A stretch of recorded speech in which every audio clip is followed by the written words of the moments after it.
నమస్తే, welcome to Suman TV. నేను మీ anchor సిరి. Present నేను హైటెక్ సిటీ అర్ధనారీశ్వర్ టెంపుల్ దగ్గర ఉన్నాను. ప్రతి ఒక్కరు చెప్తూ ఉంటారు కదా, మన దేహమే దేవాలయం అని. అయితే అది నిజమేనా అని ఆలోచిస్తున్న ప్రాసెస్ లో నాకు ఒకటే క్వశ్చన్ రేస్ అయింది. నిజంగానే మన శరీర నిర్మాణాన్ని ఆధారంగా చేసుకొని ఆలయాన్ని నిర్మించబడుతుందా? అసలు టెంపుల్ వెనకాల ఉన్న సైన్స్ ఏంటి? మీరు అందరూ గమనిస్తే మనం టెంపుల్ కి వచ్చేటప్పుడు ఖచ్చితంగా చాలా నిష్టగా ఉండాలని, తలస్నానం చెయ్యాలి అని, అండ్ దాంతో పాటు ప్రదక్షిణాలు చేసేటప్పుడైనా, అభిషేకాలు చేసేటప్పుడైనా చాలా నిష్టగా ఉండాలి అని చెప్తూ ఉంటారు. వీటన్నిటి వెనకాల ఉన్న సైన్స్ ఏంటి? వీటన్నిటి గురించి ఈ రోజు మనం ఈ వీడియోలో తెలుసుకోబోతున్నాం. దీని గురించి మనతో మాట్లాడడానికి మధులత గారు ఉన్నారు. వారిని అడిగి తెలుసుకుందాం. గుడి అనేది మనం తెలుసుకోవాల్సింది ఏంటంటే, ఒక గుడి అనేది ఒక పవర్ సెంటర్. అక్కడ శక్తి ఉంటేనే గుడి అక్కడికి వస్తుంది. దేవుడు ప్రతి ఒక్క మనిషిని ఒక్కొక్క కార్యానికి ఎంచుకుంటాడు అని చెప్పడానికి మేమిద్దరమే నిదర్శనం. ఇది సృష్టిలో పుట్టిన ప్రతి ఒక్కరికి అది ఎవరికైనా, మీకైనా ఎవరికైనా సరే, ప్రతిరోజు పొద్దున్న లేచి గుడికి పోమని చెప్తారు మనం.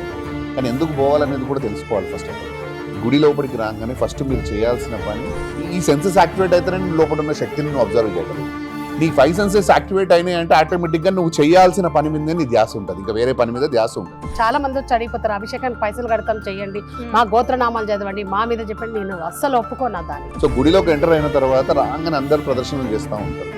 ప్రదర్శన చేయకూడదు. నేను ఒకటే అడిగేది, చేసినా చెయ్యకపోయినా మీరు చేసే కర్మ ఫలాల మీదనే మీ జీవితం ఆధారపడి ఉంటుంది. నమస్కారం మేడం. నమస్తే సార్. టెంపుల్ అంటే చాలా మంది కూడా దేహమే దేవాలయం అని చెప్తూ ఉంటారు. అంటే ఈ టెంపుల్ ఒక స్ట్రక్చర్, మన బాడీ హ్యూమన్ స్ట్రక్చర్ బేస్డ్ పరంగానే దీన్ని తీసుకొని నిర్మించబడింది అంటారా మేడం?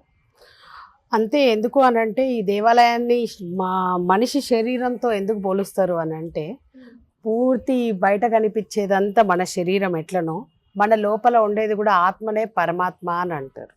ఆ లోపల ఉండే ఆ దైవం కూడా పరమాత్ముడే. అందుకే మన శరీరాన్ని గుడితో కంపేర్ చేస్తూ ఎట్లయితే ప్రతి ఒక్క భాగం ఉంటుందో, గుడిని కూడా అదే విధంగా నిర్మిస్తూ ఉంటారు. గుడిలోంచే మన శరీరం, ఏదైతే ఆ స్ట్రక్చర్ ఉంటుందో మన శరీరం కూడా అట్లనే ఉంటుంది.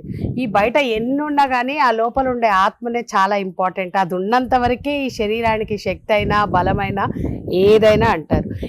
ఎన్ని గోడలున్నా, ఎంత అందంగా కట్టుకున్నా, ఆ గర్భగుడిలో ఆ స్వామివారు అమ్మవారు లేకపోతే మన శరీరం ఎట్లా ప్రాణం లేనిదో అది కూడా అంతే. అందుకే మన శరీరాన్ని దేవాలయాలతో పోలుస్తూ ఉంటారు. ఎవరు ఎట్లా నమ్మితే, ఎవరు ఏదనుకుంటే అదే. Like it is completely. ఇప్పుడు గుడి పైన గోపురం చూడండి, ఏది చూసినా ట్రయాంగిల్లోనే ఉంటుంది మన గుళ్ళు, ఎంత ఏది ఉన్నా కానీ. కొంతమంది దే బిలీవ్ లైక్ త్రిమూర్తులు అని వాళ్ళ బిలీఫ్, నా బిలీఫ్ త్రిశక్తులు అని చెప్పి. లైక్ ఒక్కొక్కలా అది ప్రకృతిలో ఉన్న 3 గుణాలు కలిసి ఉన్నది అని చెప్పి అని అనుకుంటారు. Complete it's an a person, వాళ్ళ పర్సెప్షన్స్ పట్టి వాళ్ళు దాన్ని ఇది అని చెప్పుకుంటారు ఎవరైనా సరే. అది ఖచ్చితంగా నేను కూడా యాక్సెప్ట్ చేస్తాను.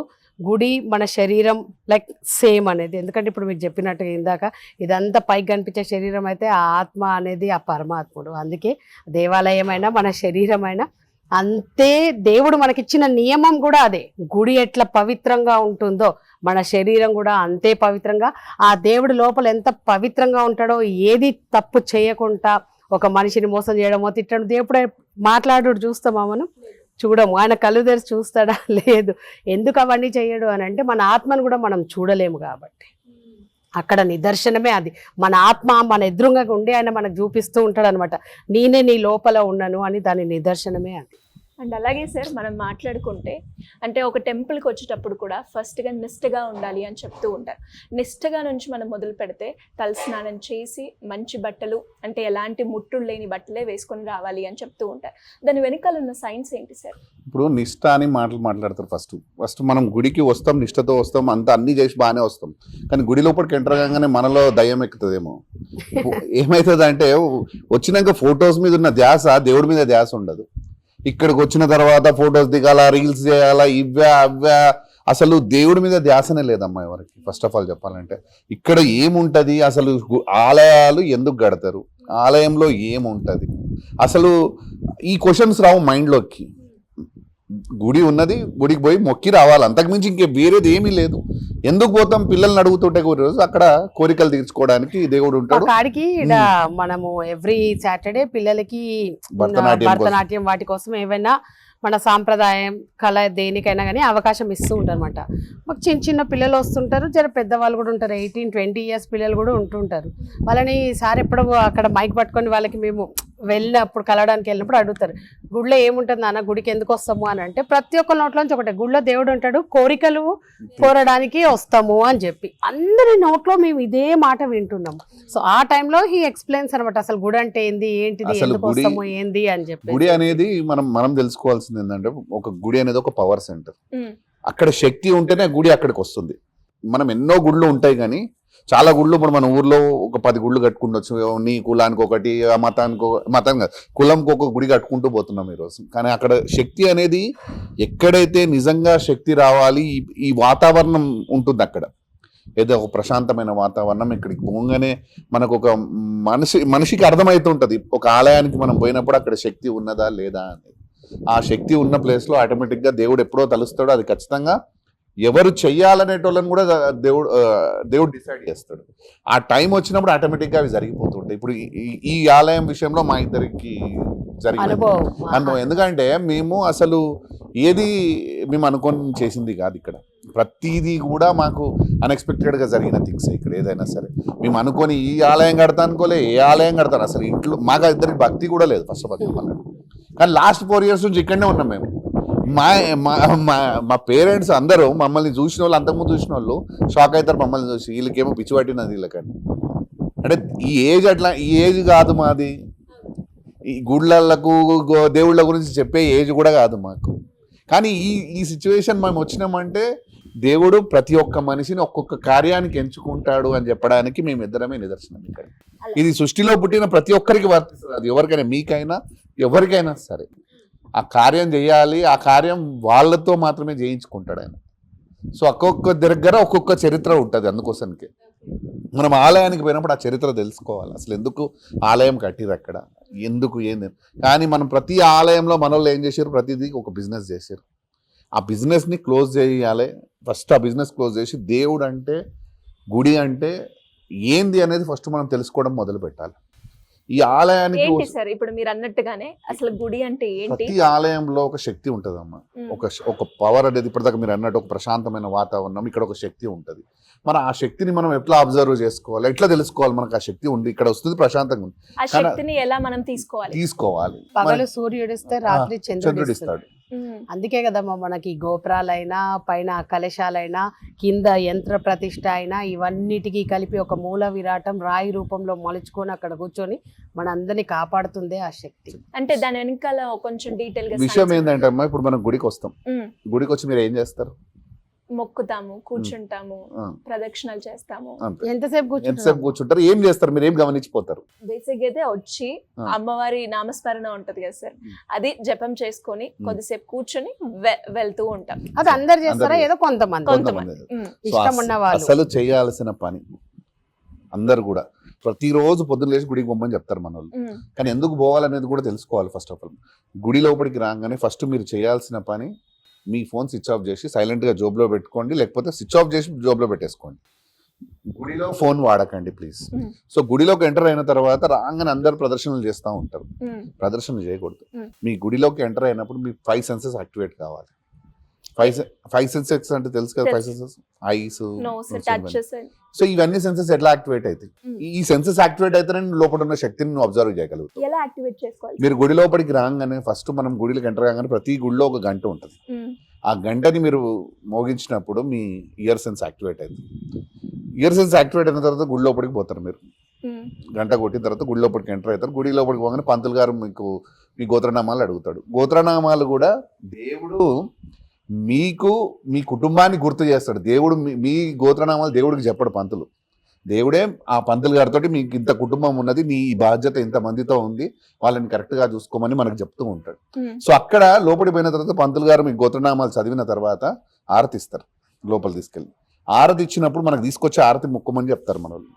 దాని ఆర్తిని 2 చేతులతో కళ్ళకి అద్దుకొని ఇట్లా మోపినప్పుడు అంటే ఆ వామ్నెస్ మన చేతికి తగిలి అందులోంచి కంటికి తాకే వరకు మనం ఆ ఆర్తి మీద ఆ ఆర్తిని పెట్టాలి పెట్టాలి. పెట్టాలి తాకి ఉంచాలి లైక్ అప్పుడు నీ ఐసెన్స్ యాక్టివేట్ అవుతుంది.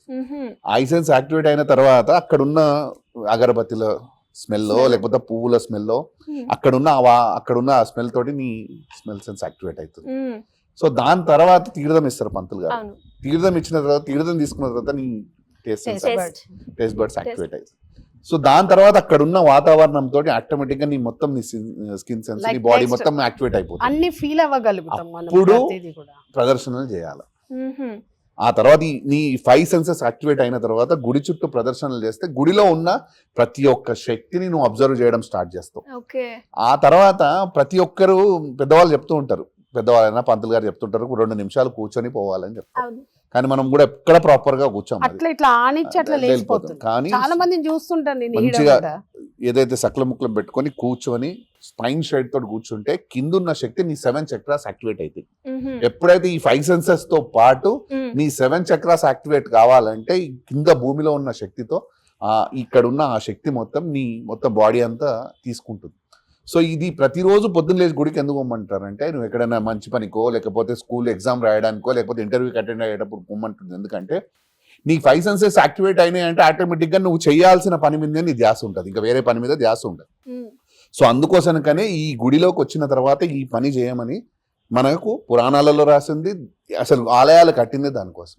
నువ్వు ఎగ్జామ్ రాయడానికి పోతే నువ్వు ఏదైతే రాయాలో కరెక్ట్గా రాసి ఇంటికి వస్తావు. అదే ఇంటర్వ్యూకి అటెండ్ కావాలనుకుంటున్నారు, ఇంటర్వ్యూకి అటెండ్ ఇక్కడ నుంచి మనం గుడి నుంచి బయలుదేరి డైరెక్ట్ నీ ఇంటర్వ్యూకి పోయినావు అనుకోండి, నీకు దీని మీదే నీ 5 సెన్సెస్ యాక్టివేట్ ఉంటాయి, నీకు చేయాల్సిన పని మీద నీకు ధ్యాస ఉంటుంది. ఫోకస్. సో అందుకోసమనే పొద్దున్నే లేచి ప్రతి ఆలయం, ఇంటి పక్కన ఏదో ఒక ఆలయం ఉంటుంది మనకు, ఆలయానికి పోయి ఇవన్నీ చేసి నువ్వు ఏ మేము పని చేసుకున్నా అనేది ఏంటి అంటే మీ లైఫ్ లో ఇంపార్టెంట్ డేకే గుడికి వెళ్ళాలి అని మాత్రం తీసేయండి. ప్రతిరోజు మీ ఉదయం దాంతో మొదలు పెడితే లైక్ ఇందాక తను చెప్పినట్టుగా మన 5 సెన్స్ యాక్టివ్ చేయడం కానీ చక్రాస్ కానీ ఏదైనా కానీ రిఫ్రెష్మెంట్ ఉంటుంది. అందుకే కొంతమంది జీవితం అంతా అయిపోయిన తర్వాత గుళ్ళెమ్మటి పడుతుంది. అది ఎందుకంటే వాళ్ళకి అర్థమైపోతుంది ఎంత చేసి ఏం చేసినా కూడా ఏం దొరకలేదురా నాయన అంటే. వాళ్ళు ఇవన్నీ అంతకు ముందు కూడా దేవుడి ముందుకు వచ్చి అంటారు, దేవుడా నీకు ముందు నుంచి కూడా నేను పూజలు చేస్తున్నా, దానాలు చేసినా, ధర్మాలు చేసినా, మొక్కినా, నీ గుళ్ళు తిరిగినా అని. కానీ అక్కడికి వెళ్ళినప్పుడు ఇది చెయ్యరు. ఇది ఇది చేయకపోవడం వల్ల యాక్చువల్ థింగ్స్ అన్ని వాళ్ళకి అందట్లేదు, డిస్టర్బ్డ్ ఉంటున్నారు. సో ఏ ఆలయంకి పోయినా మనం 100 రూపాయల టికెట్ తీసుకొని పోవాలా లేకపోతే 500 రూపాయల టికెట్ ఇచ్చి పక్కకి వెళ్ళిపోయి లోపల పోయి దేవుని దండం పెట్టుకొని పక్క రావాలనే ఆలోచన ఉంటది. కానీ ఇవి చేయడంతో ఏమవుతుందంటే నీకు నీ బాడీలో ఉన్న సెన్సెస్ యాక్టివేట్ అవుతుంది, నీకు చక్రాస్ యాక్టివేట్ అవుతుంది, కాన్షియస్నెస్ అంటారు కొంతమంది, ఇంకా డిఫరెంట్ ఏదో అంటారు. సో ఇవన్నీ మీరు కంటిన్యూషన్ చేస్తూ ఉంటే, కంటిన్యూగా ఇవన్నీ చేస్తే ఖచ్చితంగా మీ కాన్షియస్నెస్ యాక్టివేట్ అవుతుంది.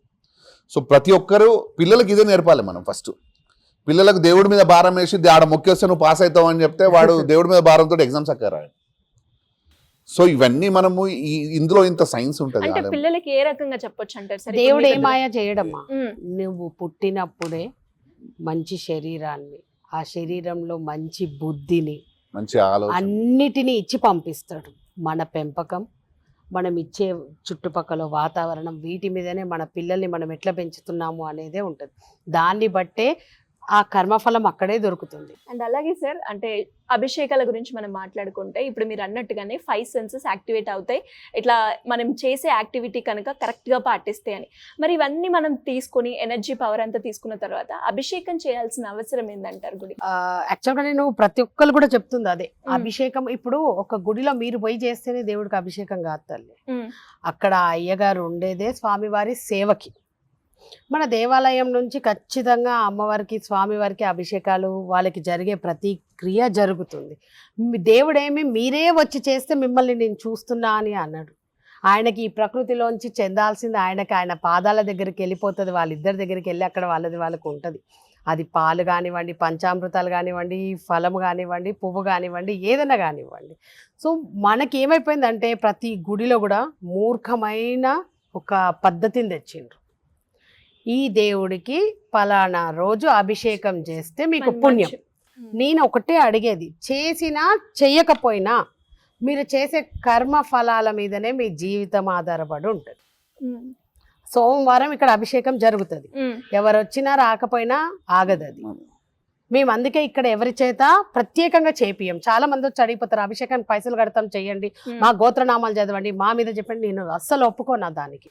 అవసరం లేదమ్మా. అమ్మ మాకు శక్తిని ఇచ్చింది, మమ్మల్ని ఎంచుకుంది. ఇట్లనే ప్రతి శక్తి ఆలయాలలో ఆ శక్తి పలానా మనిషిని ఎంచుకునే ఉంటుంది. వాళ్ళు అక్కడ వాళ్ళ సొంతకి ఉపయోగించకుండా ఆ పైసా ఆ శక్తికి ఉపయోగిస్తే అయిపోతుంది. ఒక్క మనిషి చేస్తే చాలు కదా తల్లి అభిషేకము. ఊరంతా చేయాల్సిన అంత అవసరం లేదు కదా. ఎంత ఘోరంగా చూస్తున్నాం పాపం పిల్లల కోసం అని చెప్పి సుబ్రహ్మణ్య స్వామికి ఎన్ని అభిషేకాలు, ఎన్ని హోమాలు, ఎన్ని పూజలు, ఎన్ని లక్షలు. ఎందుకు తల్లి అవంతా? అదే చెప్తున్నాను. అది చేస్తే ఇది మారుతుందా? మారదు. ఏది మారదు. నువ్వు ఏం చేసినా ఇక్కడ నువ్వు ఎన్ని పూజలు, ఎన్ని అభిషేకాలు, ఎన్ని పాలు, నేలపాలు చేసి పోయినా కూడా నువ్వేదైతే కర్మ అక్కడ చేసి వచ్చినావు అది అనుభవించాల్సిందే. నీకు ప్రతిక్షణం చెప్తూనే ఉన్నాడు కదా అంటారు కదా మేడం.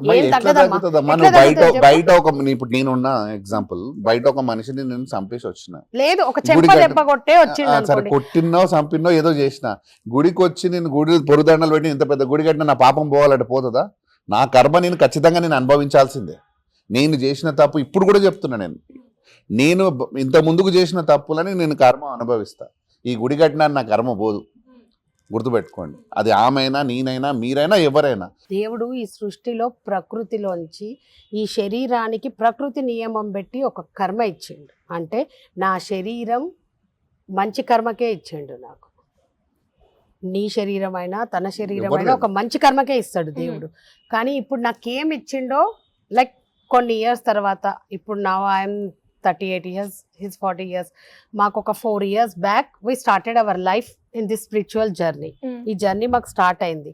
మేము అప్పుడు నిజంగా అంటే ఈ శరీరం ఈ కర్మకి పుట్టిందని మాకు అర్థమైంది. ఒక దైవ కార్యం చేసే కర్మకి ఈ శరీరాన్ని దేవుడు మాకు ఇచ్చిండు. దాన్ని నేను యాక్సెప్ట్ చేయకుండా మేమిద్దరం మా లైఫ్ మేము బతుక్కుంటా, మా లైఫ్ మేము ఎంజాయ్ చేసుకుంటా, వేరే ఇతర కార్యక్రమాలు చేసుకొని, సరే ఇక దేవుడు ఎంచుకుండు కదా, ఇచ్చిండు కదా అని చెప్పి ఏదో ఈడో విగ్రహం తెచ్చి పెట్టేసేసి ఓ 4 పంతులకు అప్పచేసి చెప్పేసి మా లైఫ్ మేము చేసుకుంటూ పోయినాం అనుకో, అదే అసలైన నా కర్మ. పర్పస్ ఆఫ్ లైఫ్ ని, దట్ ఈస్ యువర్ కర్మ విచ్ గాడ్ హ్యాస్ గివెన్.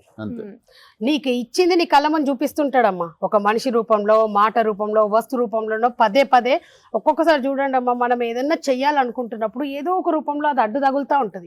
కానీ మనం మనుషుల మూర్ఖులం ఏంటంటే అది ఎట్లైనా సాధించాలనుకుంటాం. కానీ దేవుడు అది నీకు కరెక్ట్ కాదని నీకు ఏదో ఒక రూపంలో అదొకటి అర్థం చేసుకోవాలి.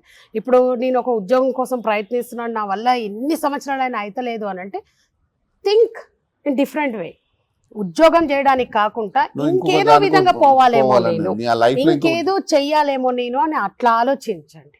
మాకు అర్థమైంది కూడా అదే. ఫస్ట్ స్టార్టింగ్లీ కొంచెం బిలీవ్ చేయడానికి అదైనా కూడా ఫైనల్లీ లైక్ ఇందాక మీకు చెప్పినట్టు ఈ శరీరాలు ఈ దైవ కార్య కర్మకే పుట్టినయి అని చెప్పి అందరం పోవాలి తల్లి, నువ్వు పోవాలి, నేను పోవాలి. నీకు ఒక విషయం తెలుసా, మనిషి ఎంత మర్చిపోతుంటాడు అని అంటే, లైక్ తనతో పుట్టిన వాళ్ళు, తోడబుట్టిన వాళ్ళు కానివ్వండి, కన్న వాళ్ళు కానివ్వండి, అందరూ పోతున్నా కూడా ఇంకా రియలైజ్ కాడు. వాళ్ళు వచ్చినా లైక్ చచ్చిపోయినప్పుడు అంటే, నీ అమ్మ బతుకున్న రోజులు ఇట్లా చేసిండ్రా అట్లా చేసిండ్రా అంటే అక్కడ అర్థం చేసుకోవాలి. రేపు నువ్వు పోతే నీ గురించి కూడా మాట్లాడుకుంటారు. అంటే నీ శరీరం ఎందుకు వచ్చింది, వాడు చేయాల్సింది చేయలేదురా, వాడు ఈరోజు ఆ తప్పు చేసిండు, ఈ తప్పు చేసిండు, అప్పుడే అట్లా చేసి ఉంటే బాగుండు అని అంటే, హీ డిడ్ంట్ రియలైజ్ హిమ్సెల్ఫ్.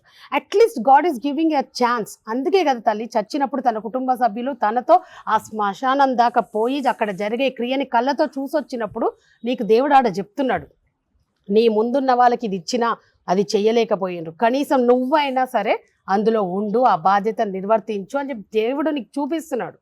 అది మనము ఎట్లా చేసినా సరే, పూడ్చిపెట్టినా కాల్చినా ఏం చేసినా కూడా తల్లి మనకు అక్కడ రియలైజ్ కావాల్సిందే. అది మనం అన్ని రిచువల్స్ మనకు చావులో పెట్టింది కూడా ఎదుట మనిషి నెక్స్ట్ లైఫ్కి వాళ్ళు చేసింది మీరు చేయకూడదు. 4 వస్తారు తల్లి, ఇప్పుడు చుట్టాలు వస్తారు, ఫ్రెండ్స్ వస్తారు, అయినోళ్ళు వస్తారు, శత్రువు కూడా వస్తాడు సావుకి.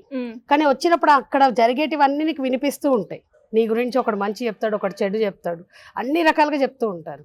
అది మనం అర్థం చేసుకోవాలి. కర్మ అనేది ఒకటి గుర్తుపెట్టుకోండి, దట్ ఈస్ యువర్ కర్మ. ఏది నిన్ను ఏ దేవుడు బాధ పెట్టాడు, ఏ దేవుడు నిన్ను కాపాడాడు, నువ్వు చేసినదే నీకు వస్తుంది. ఎందు గురించి కూడా చెప్తాడు, నువ్వు పుట్టినప్పుడే నీ దేవుడు నీ చావు రాసేసాడు. మీరు ఎందుకు కూడా ఎగ్జాంపుల్ చెప్తా. మీరు ఈ రోజు ఇక్కడికి వస్తాను అనుకున్నారా?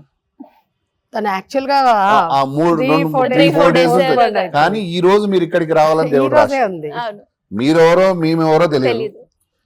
ఈ ఇంటర్వ్యూ అవుతుందని మాకు కూడా తెలియదు. అవును, మీరు వచ్చి ఇక్కడ చేస్తాను కూడా మాకు తెలియదు కదా. ఎస్, సో అందుకోసమనే దేవుడు ఎప్పుడో రిటర్న్ ఈ రోజు మీరు ఈ క్షణానికి ఇక్కడ ఉండాలి అని. Like something good message. ఆ. అంతే. ఏదో మా నుంచి మీ నుంచి బయటికి వెళ్ళి information. Some people should at least తెలుసుకొని ఏమన్నా కొంచెమన్నా మారుతారు అని చెప్పి. ప్రతిదీ కూడా జీవితం అంతా ముడిపడి ఉన్నది మూడిటి మీదనే అమ్మ. కష్టము, ఉమ్, ఏదైనా సరే, ఉమ్, కోపము, ఉమ్, జీవితం. ఈ మూడు మనిషి తెలుసుకున్నాడు అనుకో తన జీవితం చాలా సుఖంగా ఉంటది. మొదటిది కోపం అని చెప్పిన మీకు. కష్టం, కోపం ఎట్లాంటిదో తెలుసా? ఉమ్, అది లైక్ భూకంపం లాంటిది. ఉమ్, కోపంలో అది అది చాలా తప్పు. వచ్చేది ఫ్రాక్షన్ ఆఫ్ సెకండ్స్, కానీ ఆ మనిషి తర్వాత జీవితాన్ని జీవితాన్ని అల్ల కల్లోలం చేసిపోతుంది అది. True. అవునా కదా? మన కోపం కూడా అంతే. కోపంలో ఒక మాట అంతాము, దెబ్బేస్తాము, ఒకటి చంపుతాము, కొడతాము, ఏదైనా చేసేస్తాం. కానీ జీవితం ఏమవుతుంది ఆ తర్వాత? అల్ల కల్లోలం అతలాకుతలం అయిపోతుంది. అవునా కదా? ఈ మన ఇంకోటి ఏం చెప్పిన నీకు, కష్టం. కష్టం ఒక దయ్యం లాంటిది. నీ కష్టం నువ్వు ఎంత చెప్పినా దయ్యం ఎవరికైనా కనిపిస్తుందా? మన నమ్మకం అంటున్నా, ఆ దయ్యం ఎవ్వరికి కనిపించదు. నీకు మాత్రమే ఫీల్ అవుతూ ఉంటావు. అంటే ఆ కష్టం నీది నీకే తెలుస్తుంటది అనమాట. ఎదుట మనిషి నమ్మలేడు నీ కష్టాన్ని. అవును. ఎన్ని చెప్పినా కూడా నీ కర్మనో, నీ తప్పునో, నీ ఒప్పునో ఎంచి చూపిస్తా ఉంటాడు. అంతే. అవునా కదా? ఇక జీవితం అంటావా, లైక్ మన ట్రైన్ జర్నీ లాంటిది. ఎవ్రీ పీపుల్ ఎక్కేటప్పుడు ఫుల్గా ఉంటుంది ట్రైన్ అంతా. అవునా కదా? లైక్ మన లైఫ్ స్టార్ట్ అయినప్పుడు అమ్మ, నాన్న, తాతలు, అమ్మమ్మలు, నాయనమ్మలు, అత్తలు అందరు ఉంటారు. తర్వాత జర్నీలో పెరుగుతున్న కొద్దీ ఏమైపోతుంది? మెల్లమెల్లగా ఒక్కొక్కరు కొంతమంది అతను దిగుతుంటారు, ఉంటారు, కొత్త వాళ్ళు ఎక్కుతూ ఎక్కుతూ ఉంటారు. మనిషి అది ఒకటి తెలుసుకున్నాడు అనుకో, ఏ బంధం తోటి ఏ బంధం విడిపోయినా, ఏ బంధం ప్రయాణం ఎక్కడ వరకు, జీవితంలో అంతే. రోజు మన ట్రైన్ జర్నీయే మనకు చెప్తూ ఉంటుంది, ఇదే నీ జీవితం రా నాయన అని చెప్పి. ఆ ప్రయాణమే మనకి ఎగ్జాంపుల్. అది అర్థం చేసుకొని పోయిండు అనుకో, ఈ మూడిటిని కంట్రోల్ చేసుకోగలిగితే, లైక్ మన కష్టాన్ని, కోపాన్ని, జీవితాన్ని, ఈ మూడింటిని అర్థం చేసుకుంటే మనిషి చాలా హ్యాపీగా బ్రతకొచ్చు. ప్రస్తుతానికి మేము చేస్తుంది మాత్రం అదే.